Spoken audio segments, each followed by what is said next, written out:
The indictment alleges that rather than abide by Georgia's legal process for election challenges, the defendants engaged in a criminal racketeering enterprise to overturn Georgia's presidential election result. Donald Trump est confronté encore une fois à la justice. Le grand jury de Géorgie l'accuse d'avoir tenté de renverser les résultats électoraux de l'élection présidentielle. C'est en 2020, rappelez-vous.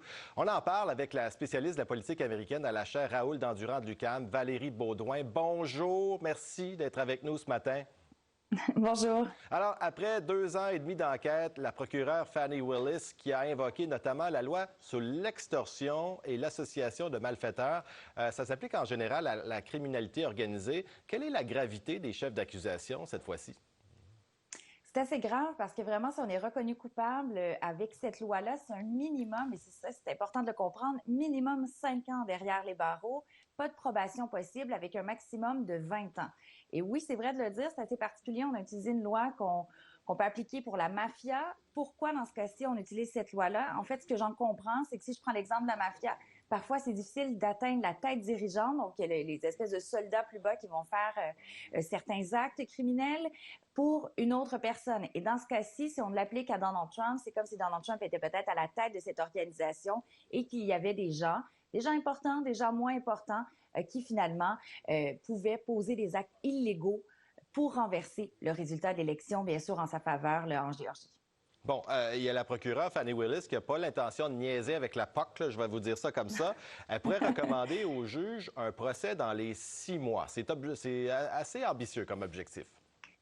Oui, mais en même temps, ça va être la décision du juge. Alors, c'est un peu comme Jack Smith l'avait fait, le procureur spécial dans les 2 autres dossiers au niveau fédéral.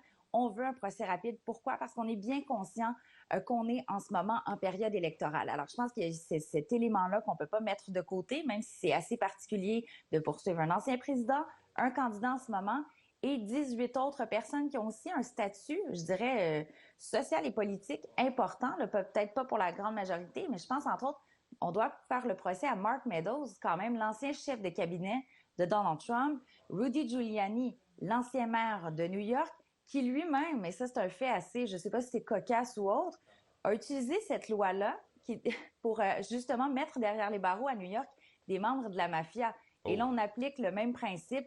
Pour lui, il pourrait se retrouver en prison en raison de cette même loi. Et peut-être un petit détail croustillant, d'après ce qu'on comprend, les caméras qui seront admises lors du procès en Géorgie, ça pourrait vraiment changer la perception du public, peut-être? Oui, parce que c'est le souhait même au niveau fédéral qu'on change les lois pour pouvoir accepter les caméras parce qu'on se dit les médias vont présenter le procès de façon différente. Par exemple, CNN va le présenter d'une façon, Fox News avec d'autres éléments. On veut vraiment que le public puisse suivre ce procès. Et un élément que j'ai oublié de mentionner aussi pour la Géorgie, pourquoi peut-être c'est un peu plus grave pour Trump ou inquiétant que dans d'autres procès, il ne peut pas se pardonner. C'est un crime au niveau d'un État. Et en Géorgie, même le gouverneur ne peut pas le faire. C'est vraiment avec un comité et des paramètres assez serrés. Alors, peu importe ce qui se passe, même si Trump redevient président des États-Unis, il ne peut pas éviter ce procès, même si on a tous les délais de la terre qu'on va essayer de mettre en place avec son équipe d'avocats. Et là, Valérie, à chaque fois qu'on se parle, c'est pour ajouter un nouveau procès. Là, c'est pas le 3e, on est rendu à 4 procès. Ça va être une année 2024 assez occupée parce qu'il y a la campagne primaire républicaine aussi. Oui, les débats qui commencent à la fin du mois. Donald Trump doit se présenter avant le 25 août en Géorgie. Donc, déjà là, à la base, on a ça. Bon, même s'il se présente ou non au débat présidentiel. Par la suite, d'autres débats qui vont se poursuivre. Et les primaires devraient débuter en janvier. Alors, on va peut-être faire campagne électorale dans différents États en même temps qu'un procès ou plusieurs procès. Parce que l'objectif, je crois, de tous les juges en ce moment, c'est vraiment de faire ces procès avant l'élection générale qui sera en novembre 2024. Alors, on a quand même un calendrier qui est assez serré pour M. Trump. Valérie Beaudoin, je rappelle que vous êtes spécialiste de la politique américaine à la chaire Raoul Dandurand de l'UQAM. Merci d'avoir fait le point avec nous ce matin sur ce dossier. Merci. Merci. Bonne journée.